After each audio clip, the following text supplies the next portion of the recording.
Nous avons discuté que la raison, ou les raisons, pourquoi nous ne construisons pas aujourd'hui le Beth Amikdash. Les contracteurs sont prêts à le faire. Alors, une raison, comme on a dit, puisque la majorité d'Am Israël n'est pas encore en Eretz Israël. Et la deuxième raison, comme le Rambam nous dit clair, que ça c'est la responsabilité de Mashiach. C'est pas notre responsabilité, c'est la responsabilité, c'est la tâche que Mashiach devra faire. Mais exactement comment, qui va construire? Combien de temps ça prendra? Est-ce que ça va être construit par les employés, par les compagnies qui sont syndicalisées? Oh, ça peut prendre longtemps.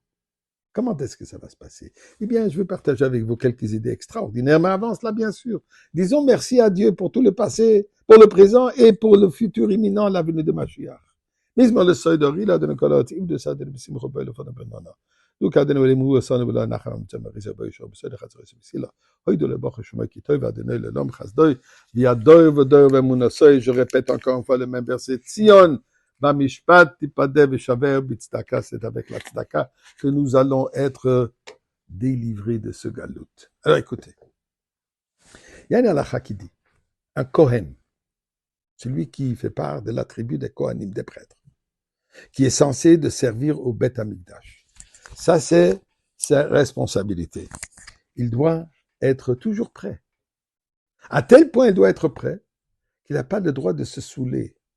Puisque si on est saoul, on n'a pas le droit de faire le travail dans le Beth Amikdash.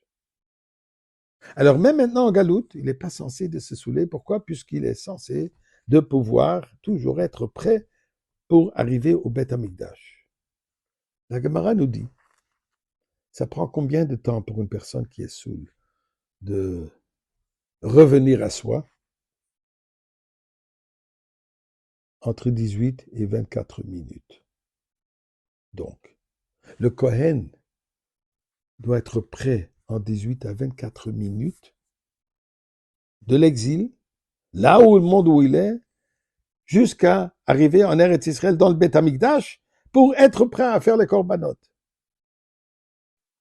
Donc le Beth Amikdash, d'après cette halakha, apparaît en un instant. Comment est-ce que Mashiach va construire un Beth Amikdash en 24 minutes, en 20 minutes? Mais c'est impossible. Alors, vous allez dire, bon, miraculeux. Alors, si c'est miraculeux, alors Mashiach n'a rien fait, c'est pas lui. Alors, il y a ceux qui expliquent, oui, lui, il nous prépare spirituellement, et le Beth Amikdash apparaît, et pour cela, c'est considéré que lui l'a construit. Mais voyons ça un peu plus en détail. Il y a une Gemara dans la Gemara Sukkot. Souka, page 41, folio 1. La Gemara discute là-bas à propos de la construction de Beth Amikdash en nuit, durant la nuit. Et la Gemara dit, de Kaimelan Beshavuot, on a étudié dans la Gemara Shavuot, de En Binyan Beth Amikdash Balayla, que le soir, on n'a pas le droit de construire le Beth Amikdash. Pourquoi? Puisque le pasuk de dire, Ubiyom Hakim, c'est en journée que tu vas monter le Beth Amikdash. Répond la Gemara. Hanemila, quand est-ce que ceci est dit? Qu'on ne construit pas le soir, Binyana Banouy Bede Adam, un édifice, un Beth Amikdash qui sera construit par les êtres humains. Aval Mikdash Atid, mais le Mikdash du futur, que nous attendons impatiemment qu'il déjà apparaisse. Il dit, Banouy Mishuchlalhu, il est déjà tout prêt. Yigale, Viyavo Mishamayim, et il viendra du ciel.